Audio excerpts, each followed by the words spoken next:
All right, now I'm gonna show you how to get a backlash out once you get one.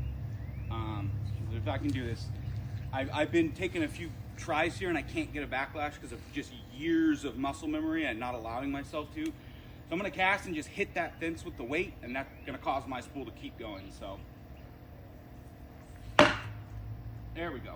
Okay, so now I've got a backlash here. So first thing you're gonna do is not just start picking it out. That's what you think you wanna do. When you get the hairball, the first thing you're gonna do, turn your spool tension all the way tight. Actually, I'm sorry, not your spool tension. Don't worry about your spool tension. Your drag setting. This is your drag. We haven't really gone over drag yet, but crank your drag all the way up tight.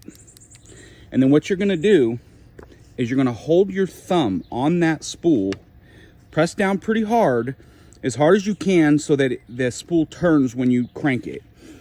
And then just put your thumb down and then just go forward on the spool like that. Then click the button and pull some out. And then you'll start, maybe you might start hitting spots where it doesn't want to come, where it kind of gets caught, and then just do it again. Hold your thumb down on that line where it's all hairballed and then just go forward. You want a lot of tension and then start pulling out.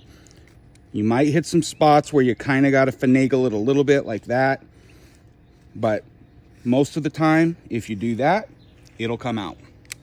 If you just start picking at it right away, it can take forever. Now, this isn't 100% effective. It doesn't work every time, but most of the time it works. So when you get that backlash, like I said, crank your drag all the way forward, put your thumb down firmly on the spool, and then just start cranking that spool. And what you're trying to do is smooth all that line forward, because when it backlashes, it gets wrapped underneath itself.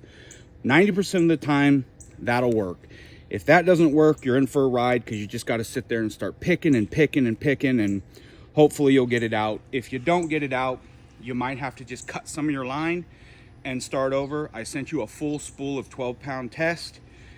I have you lined up with 12-pound test. That's a good starter pound test for practicing. It's a good all-around pound test that you can use too. But that's why I spooled you up with 12-pound test. Eventually you might want to go to a braid backing with a leader, kind of like I have your other ones set up. But starting off, I would not do that, because braid is way harder to get out when you get a backlash. I wouldn't go and put braid on it for a while until you get better at it. So for starters, just use that 12-pound test. If you get a bad one, you got to cut the line out, just reline it. That spool has hundreds of yards on it. You'll be fine. You can reline it several times. Cool.